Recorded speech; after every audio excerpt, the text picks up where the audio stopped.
Cara, quanto mais eu trabalhava, mais eu tendia a ter hábitos alimentares ruins, muito desequilibrado, dormia mal, dormia pouco, chegava no trabalho, dava 1 hora da tarde, você já estava destruído, já não estava aguentando mais, sabe?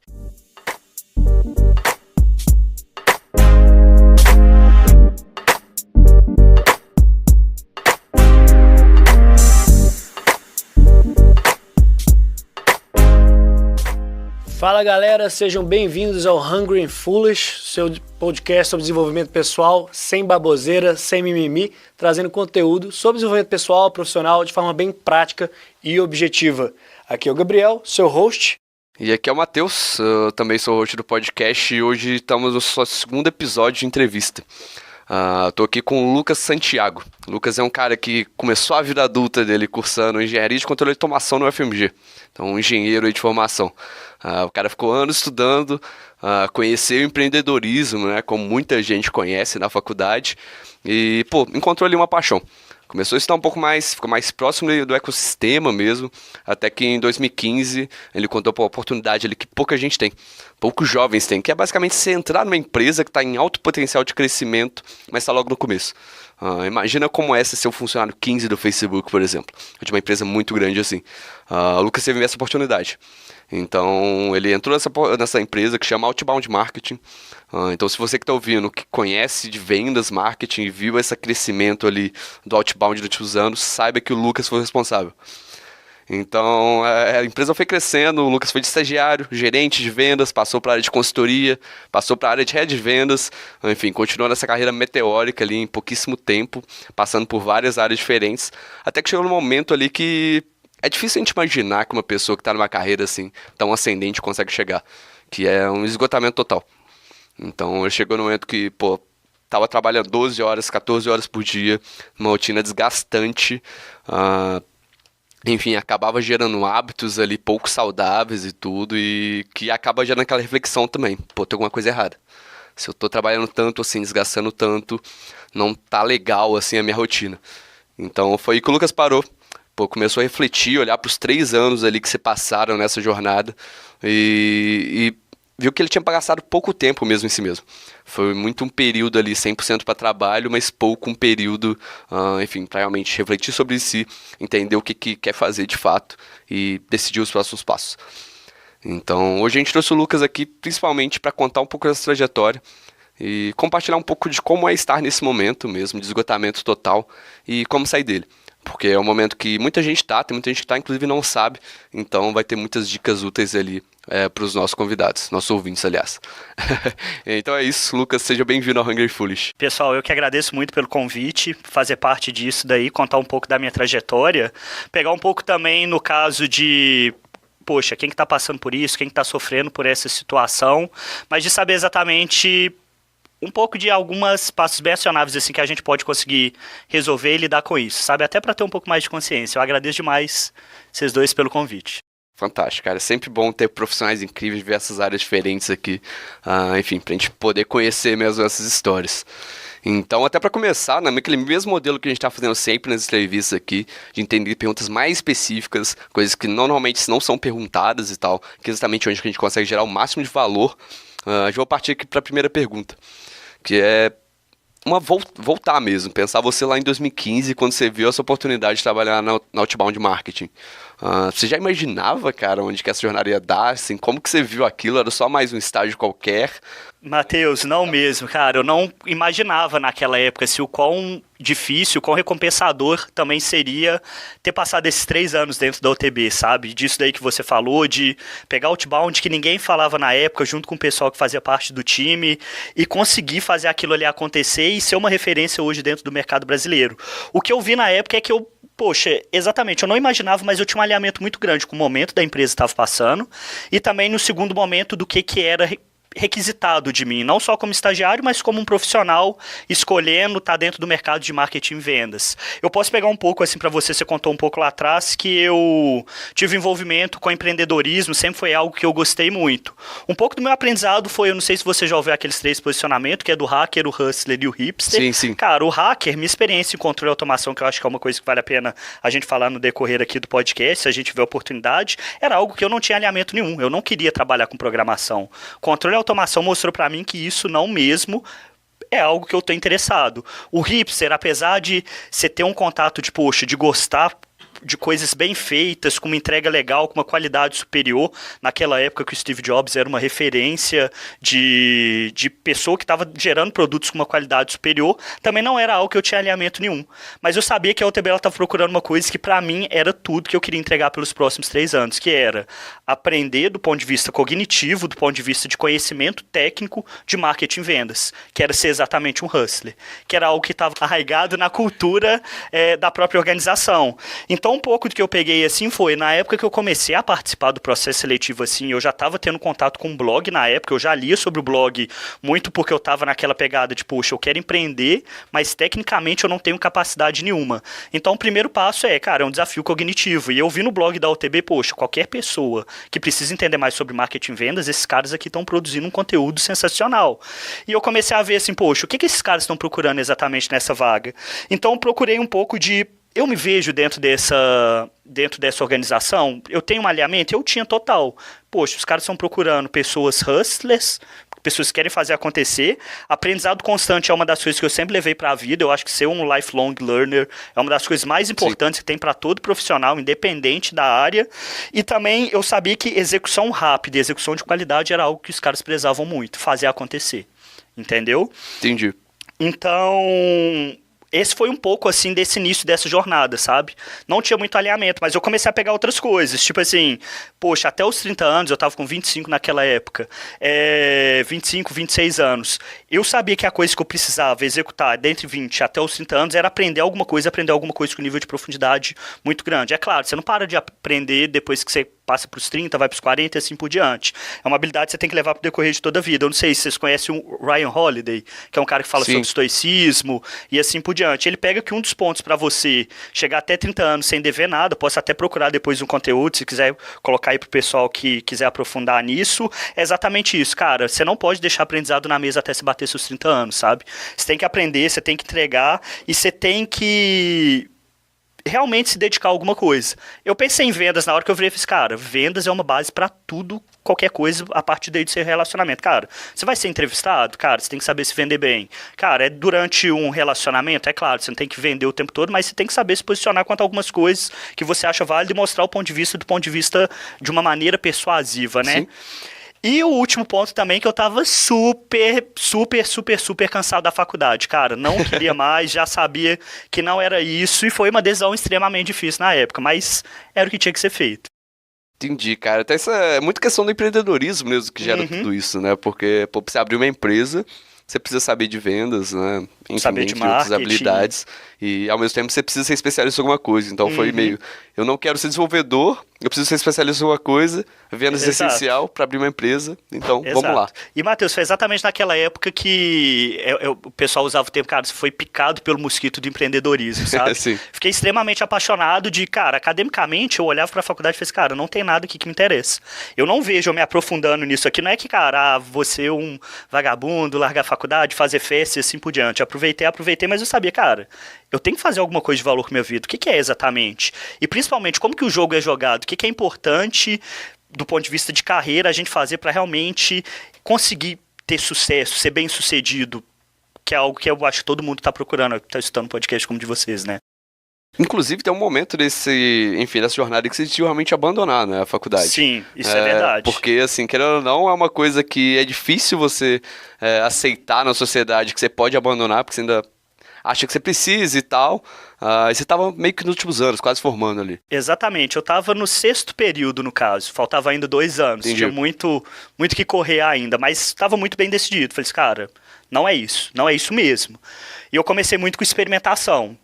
Não quero isso, o que eu quero então? Então eu comecei aí são casos engraçados, desde ser capitão e treinador de uma equipe de cheerleading, para entender um pouco mais sobre esporte, sobre equipes, como participar de uma equipe de bioengenharia, que era uma área também completamente nada a ver, sabe?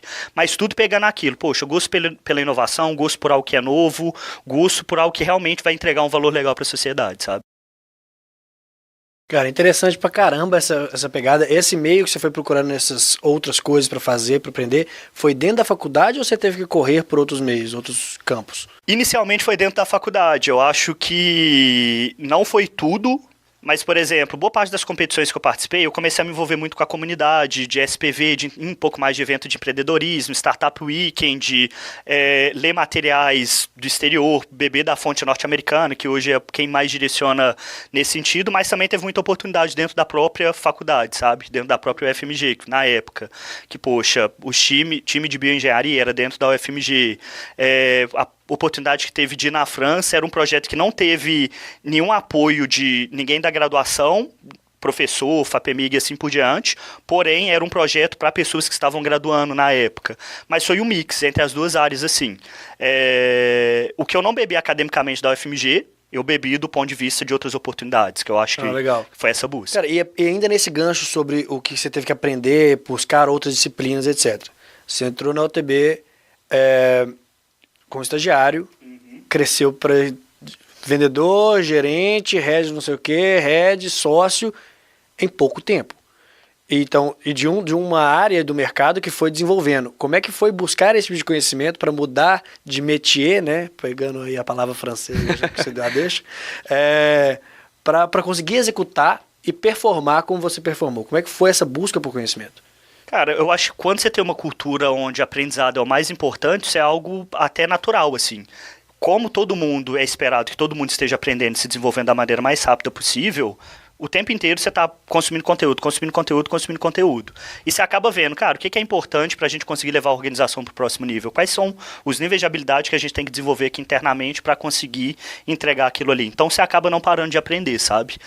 O foco sempre foi muito marketing e vendas. A gente tem que ser referência nisso. Sendo assim, o que a gente precisa? O que tem que ler? Isso acaba se transformando em algo orgânico. Cara, é um bate-papo que você está na mesa do bar falando sobre marketing e vendas, você gosta do tema, você quer aprofundar e você vai surgindo insights a partir disso daí. Para mim, começou na UTB, cara, o primeiro contato que eu tive foi lendo o blog.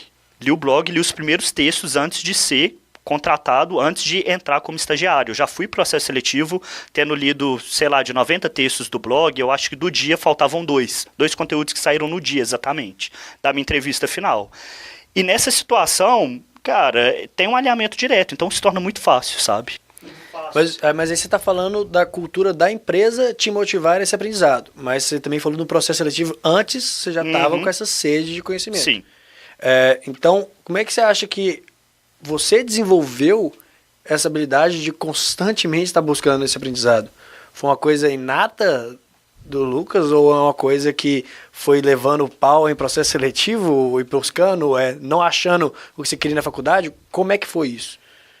Eu acho que parte assim, primeiro de um desejo, talvez de uma ambição de, cara, quero ser bem-sucedido. Querendo ser bem-sucedido, você começa a ver o que é importante, aí você começa, aí isso daí você vou ter que voltar muito tempo atrás, sabe? Mas, poxa, o que faz uma pessoa ser bem-sucedida? É aprender muito sobre uma área, desenvolver mais algumas outras habilidades. Para mim, surgiu muito como desafio cognitivo. Normalmente surge como desafio cognitivo, que eu tenho que saber, eu tenho que aprender mais sobre isso para conseguir entregar algo realmente de valor. Pô, você não sabe o que você está fazendo cognitivamente, você não vai conseguir executar do mesmo nível. Então, para mim, surgia assim. A partir desse momento, eu começava a me dedicar àquilo. E, é claro, surge de interesse também. Não acho que tem muito segredo, não. Partiu, você tem interesse dentro daquela disciplina, você tem que fazer uma escolha consciente. No segundo momento, você precisa desenvolver e começar a entregar um pouco mais sobre aquilo. Então, você tem que ler. Eu acho que aprendizado e conhecimento sempre foi algo que me motivou, sabe? Para as coisas assim. Poxa, eu tô 3 meses refletindo sobre a vida. As coisas que eu mais devo ter feito são ler e meditar, sabe? Então, é algo meio que habitual. Não tem escapatória. Cara, isso é incrível. Inclusive, assim, essa questão do aprendizado é muito um misto mesmo de ter um ambiente que favorece isso, com você ter esse meio que desejo ali que você vai desenvolvendo mesmo, por ter um objetivo muito claro. E um ponto também que ajuda bastante, a gente chegou a comentar nos episódios anteriores, foi tipo a importância da mentoria. Porque, pô, você lê livros, lê todos os artigos que tem no site, você consome tudo de conteúdo aí na internet, é fantástico. Mas às vezes você tem alguém do seu lado que sabe exatamente qual que é o seu caminho, qual que é o próximo passo, também ajuda bastante. Você teve alguém, assim, nessa jornada? Foi, tipo, o seu mentor ou vários mentores? Como que foi isso aí? Eu não consigo contar essa história sem citar alguns nomes, sabe, Matheus? Não tem jeito. Poxa, o próprio Vinícius é um dos caras que eu tomo como referência, assim, pra mim, pra vida como pessoa que entende de marketing e vendas. Então, qualquer dificuldade que tem, poxa, o cara está lá na sua perto de você vira e fala assim, cara, pensa um pouco mais nisso. E é incrível que, por exemplo, eu lembro isso daí, foi um evento que aconteceu mais ou menos ano passado, a gente trocando uma mensagem no WhatsApp, o Vinícius ele trouxe um insight para mim sobre um tema que eu já conhecia, a teoria, mas eu não entendi a profundidade da aplicação prática, e é algo que é muito simples, que é muito pouco falado, sabe? E essas coisas, poxa, eu posso citar o Vinícius, o Thiago, que hoje é gerente da consultoria, que entrou junto comigo, então é aquela pessoa que você tem tanto aquela camaradagem como aquele nível de competição que é extremamente divertido, mas nunca deixa de, cara, pensa um pouco mais para esse lado, muda um pouco esse ponto de vista. O Arthur, CMO hoje, eu não consigo contar minha história. Você falou no início assim, cara, eu fui um dos caras. Aliás, eu fui o cara do Outbound. Não, eu fui um dos, e os caras lá, que é isso, tomo como referência até hoje, sabe? Para várias coisas, porque pessoas com mentalidade diferente, com comunicação diferente, que tem uma perspectiva diferente. Esse nível de mentoria, de discussão, cara, não tem jeito. Não consigo não citar esses caras, saca? Não tem como. Entendi, incrível, cara. É sempre fantástico, assim, você ter várias pessoas ao seu redor, porque é aquela coisa, né? Tipo, você é a média das 5 pessoas que você convive. Uhum, eu adoro essa frase. Entendi. Então, no que eu tô entendendo, você partiu de um cenário que você estava crescendo em termos de maturidade, buscando mais conteúdo, buscando aprender, não satisfeito com a faculdade, entrou no meio que te motivou, que a cultura da empresa te fez crescer, você correu atrás, performou, e aí você estava no estágio legal. E como é que isso começou a virar aí para tornar um burnout, né? Começar a cansar e você ver que não estava legal. Como é que foi essa mudança? Porque a gente fala de desenvolvimento pessoal, a gente está pensando crescer, e a gente às vezes não pensa que parar às vezes é bom. Uhum. Né? Então eu queria entender como é que foi esse shift de estar muito buscando crescimento, parou para buscar crescimento de outra forma, que é parando e meditando, por exemplo, que você falou que você está fazendo. Exatamente, eu acho que um pouco nesse sentido que eu acho que vale a pena falar, assim, o que eu vi assim, na hora que eu falei, cara, tem alguma coisa errada. O que tá errado? Por que eu não tô conseguindo entregar tão bem quando eu consegui entregar antes? Eu acho que o burnout, para mim, ele surgiu da seguinte maneira. Você pega, em processo seletivo tem muitas aquelas perguntas que são, cara, qual que é seu principal poder? Ou qual que é a sua principal característica positiva? A minha característica positiva era conseguir entregar muita coisa e fazer muito esforço. Eu vi que com o burnout essa foi a primeira coisa que sumiu. Eu falei assim, poxa, por que eu não tô conseguindo entregar, fazer tanto esforço quanto eu conseguia antes, era tão natural? Então, para mim, aí começou a desandar. Eu falei assim, poxa, tem alguma coisa que está errada. E o que acontece no segundo ponto? Você perde clareza. Você começa a virar e fala assim, poxa, velho, por que eu estava fazendo isso mesmo? Agora eu não lembro mais. Você perde um pouco do propósito de por que você estava aprendendo aquilo ali. Aí você começa a ver, poxa, aí isso daí saiu para mim um desafio cognitivo, que eu comecei com esse desafio cognitivo, que é, cara, eu quero aprender mais sobre marketing e vendas. E caiu num ponto que é, cara, eu não estou conseguindo entregar tão bem quanto eu sei que eu posso. Eu posso entregar mais.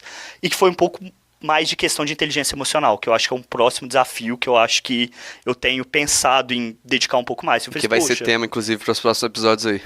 Cara, sensacional. Eu acho que tá muito em voga isso, que de nada adianta eu intelectualmente conseguir entender muito bem sobre o tema, sendo que o contraponto que emocionalmente eu não consigo estar no melhor cenário para lidar com aquilo ali. Pô, você pode ser o cara mais inteligente do mundo. Se você estiver emocionalmente abalado e burnout é justamente você...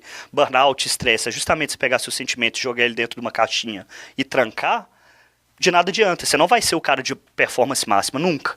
Então esse é um próximo foco. Não é só um desafio intelectual, vira um desafio emocional também. Não sei se respondi a sua pergunta. Se quiser aprofundar um pouco mais. Respondeu, abriu espaço para 1000 perguntas. Eu até travei aqui pensando em várias. Mas assim, o primeiro indicador então foi performance. O primeiro indicador para mim não foi uma questão de performance, foi uma questão de eu pegar meu poder máximo e não conseguir entregar mais aquilo. Cara, eu consigo fazer muito esforço, eu consigo trabalhar muitas horas por dia. Por que agora essas horas elas não estão rendendo tanto? Sabe? Ou por que essas horas elas não estão me dando tanto? Pode se colocar um pouco como performance, mas o resultado que eu gostaria. Eu acho que eu comecei a pegar caminhos mais difíceis para resolver problemas que poderiam ser mais fáceis se eu tivesse mais clareza. Entendi. Inclusive é bem interessante a gente entrar nesses sintomas mesmo do burnout, porque, primeiramente, o que é burnout, né? Talvez tenha muita gente que está ouvindo, não estava exatamente claro o que é exatamente. Burnout é aquela síndrome do esgotamento profissional. É um nome que, normalmente eles usam em inglês mesmo aqui, mas, enfim, é sempre importante dessa definição. Que é quando você está por várias semanas, basicamente, sem conseguir entregar o que você falou, e num estresse muito absurdo que acaba se manifestando de várias formas. Eu já conversei com várias pessoas também, ao longo do tempo, que demonstravam vários sintomas, mas não conseguiam definir aquilo como um burnout ou como uma síndrome de esgotamento. E agir em cima disso, né? Que eu acho que talvez mais difícil, que a gente vai entrar nisso agora. Exatamente. Se você não sabe entender exatamente o que está acontecendo, não tem como você tomar alguma ação sobre aquilo. E eu já tive isso também, enfim, é um problema que ele acaba se manifestando de várias formas, muitas vezes em hábitos pouco saudáveis também. Eu já tive muito isso, de você começar mesmo a comer coisas não saudáveis, desenvolver hábitos alimentares não saudáveis, não conseguir fazer muita atividade física, dormir mal e tudo. Pode falar que você estava bebendo, Matheus, pode falar. Era o álcool, né? Mas vários sintomas físicos assim mesmo, assim. Você teve algum desses que você destacaria, assim? Sim, eu gosto de citar, assim, uma das coisas que eu tomei como referência a ponto de pegar trabalho e me dedicar tanto foi Gary Keller, que ele fala no One Thing, sabe? Que é, cara, equilíbrio não existe. Existem desequilíbrios e você vai andando de um lado pro outro. Só que o excesso, ele é uma estupidez, sabe? De qualquer coisa, de muita festa, de muito trabalho e assim por diante. O que eu comecei a perceber que foi, cara, quanto mais eu trabalhava, mais eu tendia a ter hábitos alimentares ruins. Comia muito hambúrguer, muita comida gordurosa, muito desequilibrado, dormia mal, dormia pouco, chegava no trabalho, dava 1h da tarde, você já estava destruído, já não estava aguentando mais, sabe? Você vê e fala assim, nossa, coisas que eram simples de ser feitas, o seu cérebro começa a te dar uma resistência muito grande para aquilo ali. Coisas que antes eram fáceis, cara, é sentar e fazer isso daqui, você vê e fala assim, nossa, demorei 1h, não escrevi um e-mail que eu gastaria 3 minutos para fazer, sabe? 5, 10 minutos, coisas mais simples, porque requer um pouco mais. Então, acho que, pra mim, veio dentro dessas formas de excesso, assim. Eu acho que do meu lado foi muito isso, sabe? Tá, e deixa eu entender então, você começou a perceber que a coisa não estava andando bem, e aí essa decisão, depois de perceber isso, de parar um pouco, ela foi de forma tranquila de ser feita, ou você parou e pensou, caramba, eu construí toda uma carreira nessa empresa, eu construí uma autoridade para mim mesmo, como é que eu sou doido, né? Ou alguma coisa do tipo, ou alguém falou que você é doido, então como é que foi essa decisão? Ela foi complicada ou ela foi, cara, tá ruim, eu tenho que tomar uma decisão agora? No caso, o mais difícil dentro do burnout é você ter clareza do que precisa ser feito, sabe? No caso, ela não foi uma decisão fácil, mas ela foi uma decisão relativamente rápida, que eu parei, tirei rápido entre aspas, eu tirei 3 dias antes de decidir exatamente sair. Aí isso daí, pô, você tem que parar, você tem que ficar sozinho, você tem que refletir o que está acontecendo, você tem que pensar, dá para fazer um shift, dá para mudar um pouco de posição e assim por diante, ou não, é algo muito mais profundo. E o burnout, quando você começa a entrar num nível de estresse muito grande, você começa a se indagar de coisas que vêm lá de trás. Eu fiz, poxa, lá atrás eu queria estar em marketing vendas, eu estive em marketing vendas, eu consegui entregar dentro de marketing vendas, mas o próximo passo é continuar dentro de marketing vendas? Essa foi uma das perguntas que eu fiz. Eu fiquei os últimos 3 meses pensando se era ou se não era. Hoje eu sei que sim, mas tem algumas mudanças que eu preciso fazer dentro da vida, principalmente buscando um pouco mais de equilíbrio de alguns pontos, de ter o relacionamento mais saudável, principalmente com o trabalho. Uhum. E aí, o que você tá fazendo agora, assim, que tá te auxiliando a ter clareza? Porque eu imagino que, não fui trabalhar no outro dia. O problema não está resolvido. O que você foi buscar, assim, para ter essa clareza e agora buscar os próximos passos? Sim. O primeiro passo, eu acho que para mim é o aprendizado que eu tive do ano, assim. Eu acho que a melhor hábito, melhor prática que eu tive durante o ano inteiro, que veio principalmente dos últimos 2 meses, foi meditar. Meditar tem trazido uma clareza absurda, assim, quanto a algumas coisas. Mais clareza, mais foco, menos engajamento com algumas coisas que, às vezes, a paranoia, meu Deus do céu. Quando eu saí da OTB, a primeira semana foi muito difícil. Porque eu trabalhava muito para não trabalhar nada. Para, tipo assim, ficar o dia inteiro à toa e você começa. Nossa, tanto se cobrar, eu quero trabalhar um pouco mais, como você começa a, e agora? Eu acho que eu destruí minha vida, meu Deus do céu, e agora o que eu faço? Não, você começa a ter calma e se engajar de uma maneira muito mais saudável com a própria realidade, sabe? Então, meditação para mim foi o ponto que serviu de mudança para isso, que é, nossa, manter a calma, olha, minha mente está mandando essa informação para mim, ela é verdade ou não? Aham. E você acha que se você tivesse começado a meditar antes, talvez você teria evitado o burnout, ou você saberia lidar um pouco melhor com algumas situações? Eu acredito que... Se não existe, tá? Essa é só uma perguntinha meio de capeta mesmo. Mas... Não, eu acredito que, sinceramente, o resultado seria o mesmo, da saída e assim por diante, que foi uma busca por algumas coisas a mais que eu tô querendo na minha vida aqui pra frente, mas ele teria sido muito mais tranquilo, seria muito menos sofrido, sabe? De você ficar preocupado, de falar assim, poxa, tô deixando o pessoal na mão, como que vai fazer, o que será que vai acontecer com minha vida pessoal e assim por diante.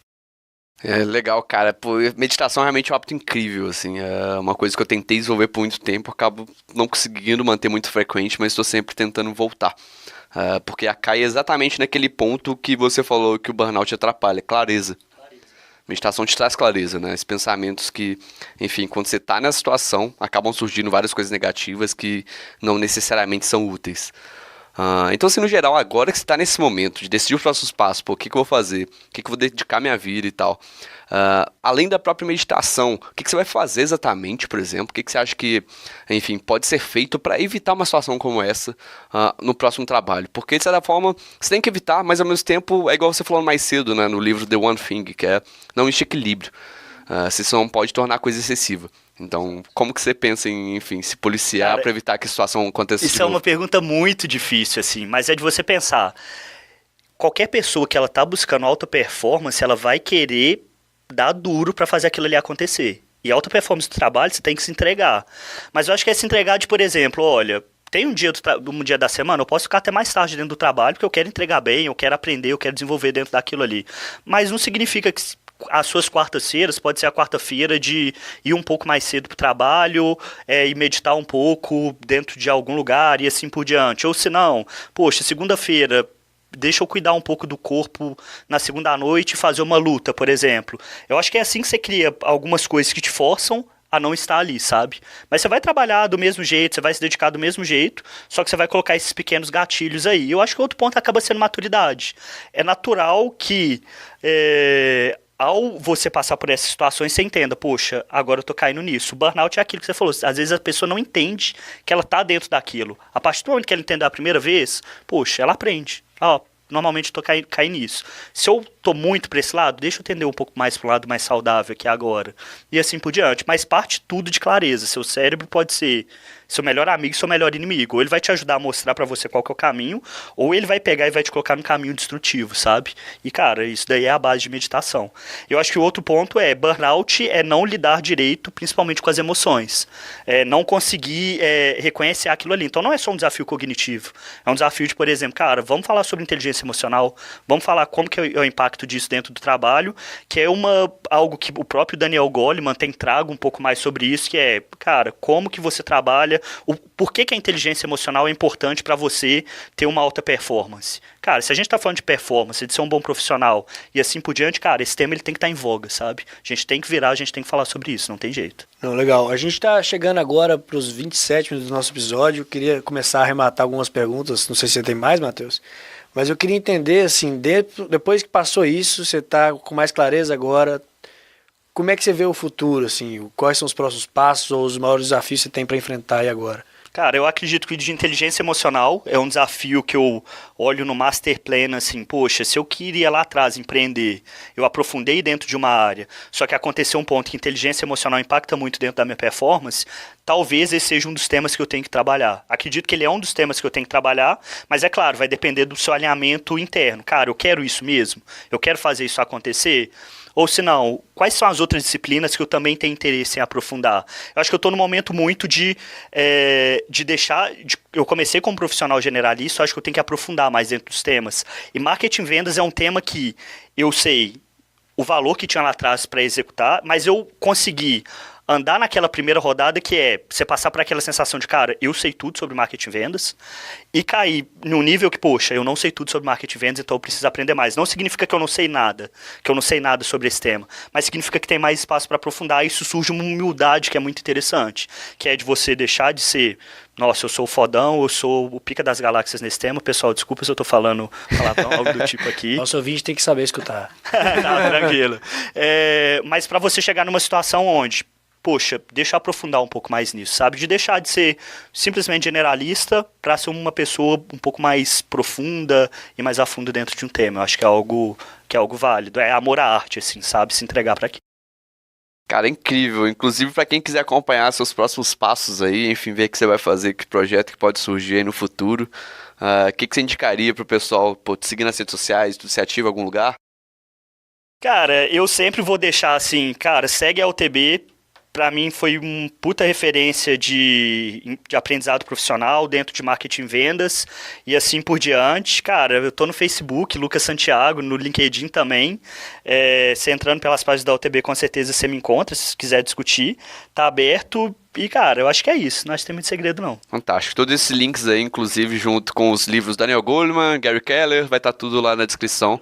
Muitas referências aí muito ricas pra gente. Não, legal. Lucas, cara, foi um prazeraço fazer essa entrevista com você. Eu aprendi bastante coisa nesses curtos 30 minutos. Fica à vontade também se quiser dar uma sugestão pra gente futuramente, nos incluir também nesses projetos seus, quem sabe? Sim. Mas muito obrigado mesmo, eu gostei bastante. Fantástico. Gente, então, pessoal, vocês escutaram aí o Lucas trazendo mais essas informações pra gente sobre burnout. Se vocês querem conhecer mais sobre o nosso trabalho aqui no Hungry Foolish, tem novos episódios saindo toda semana. Avalie a gente no Google Podcast, no Stitcher. 6 estrelas no iTunes, inclusive. No iTunes, onde quer que você esteja escutando isso aí, né? A gente agora está lançando o nosso blog também. E aí, a gente vai continuar trazendo as informações para vocês. Tragam nossos feedbacks para a gente também, para a gente continuar fazendo um trabalho bom para vocês. Então é isso, pessoal. Stay hungry, stay foolish.